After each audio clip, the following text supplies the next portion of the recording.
ravi de vous retrouver toutes et tous pour ce nouveau numéro de prolongation, découvrir les sportifs, les dirigeants autrement que par leur sport. Vous le savez, c'est ce qu'on vous propose assez régulièrement dans cette émission. Notre invité ce soir, c'est Louis Rossi. Bonsoir. Bonsoir.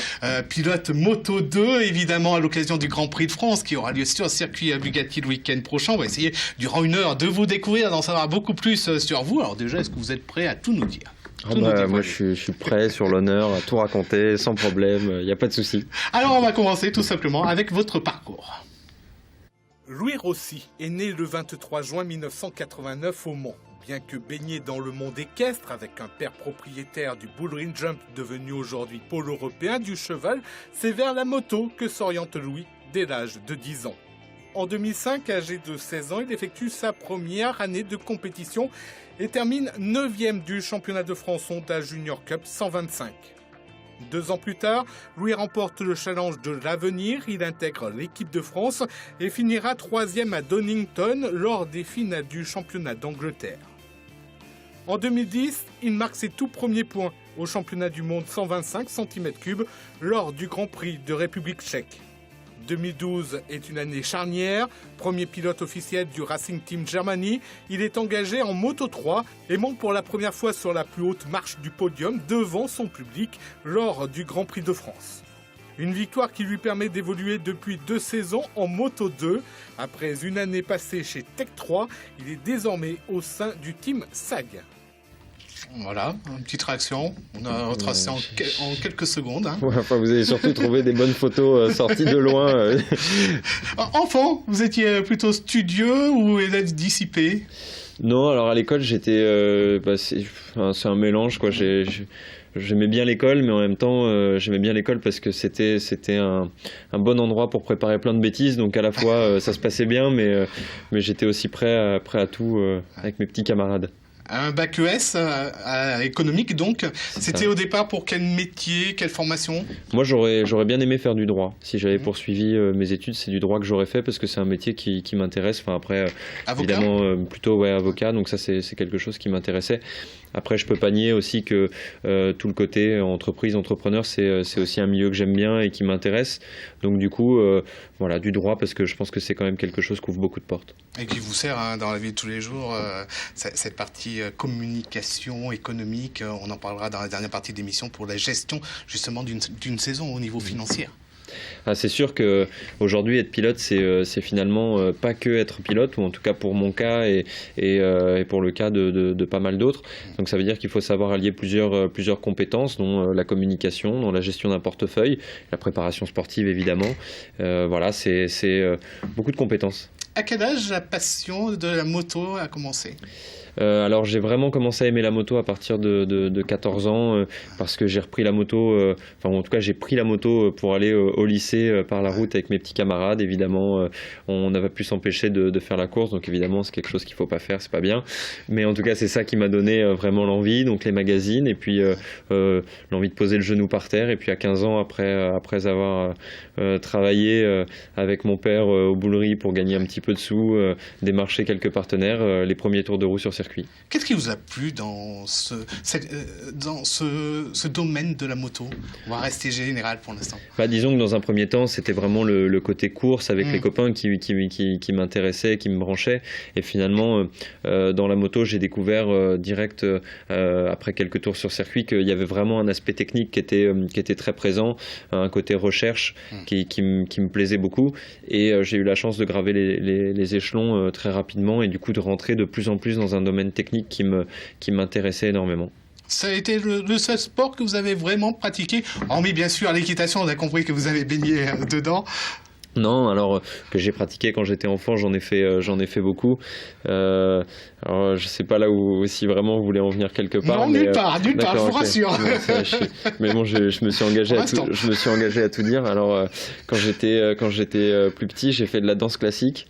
Donc voilà, par exemple, j'ai fait aussi bien du foot que de l'escalade, que du rugby, j'ai même fait du tir à l'arc. Enfin voilà, j'ai fait plein de choses parce que j'en oublie pas mal. Il y a eu de l'escrime aussi.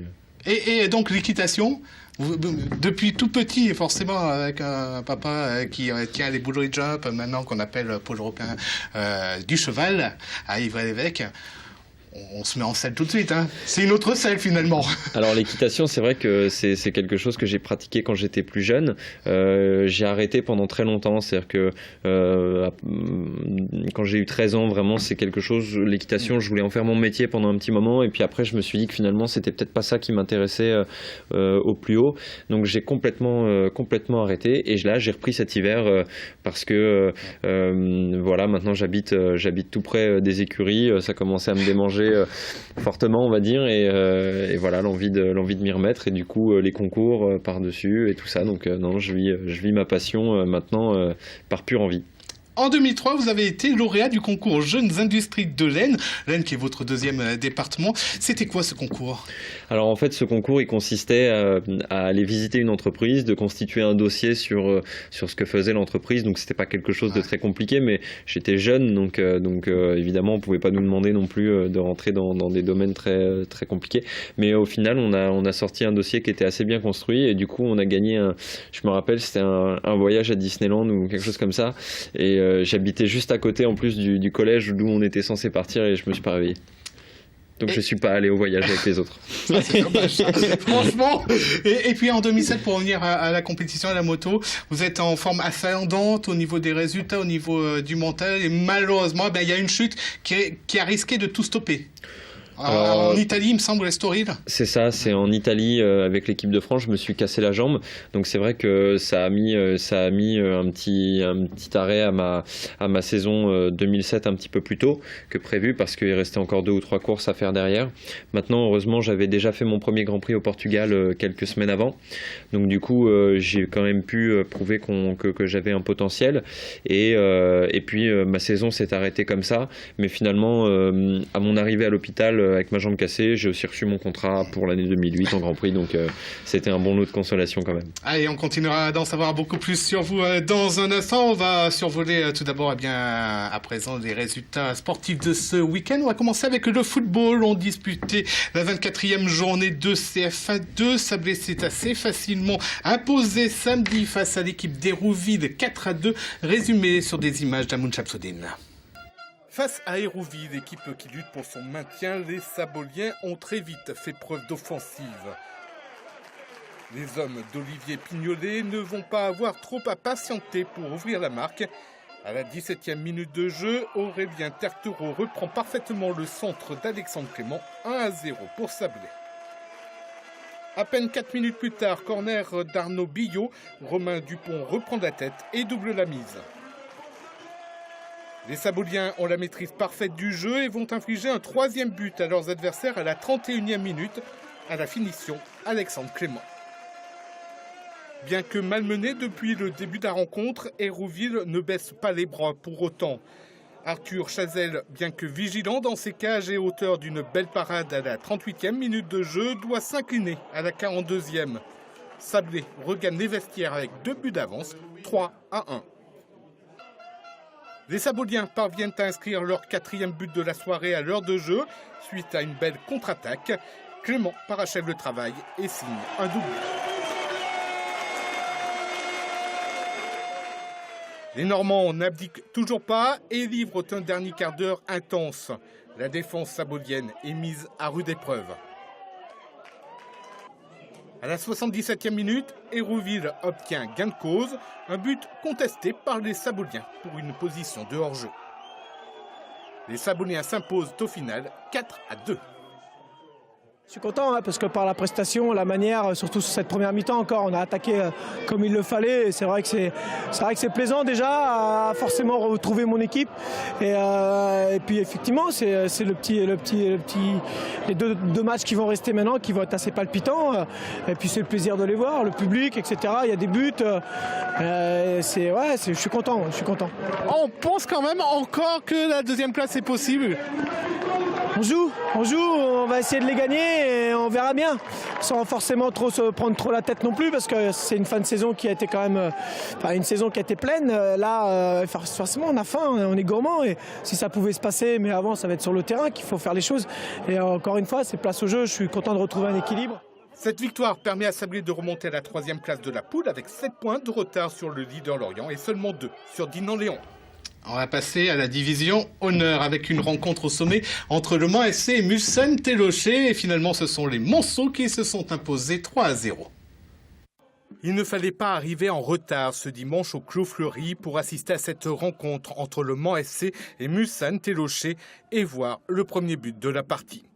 Après seulement 63 secondes de jeu, Nyoga profite en effet d'un cafouillage dans la surface pour ouvrir la marque.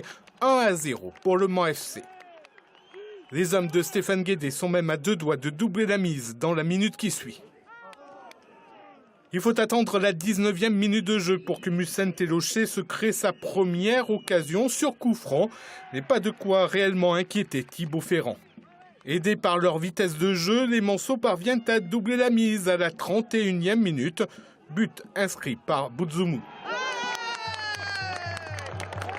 La domination est nettement mancelle, mais Gouffet fait des prouesses dans ses cages pour éviter l'addition de ce corset.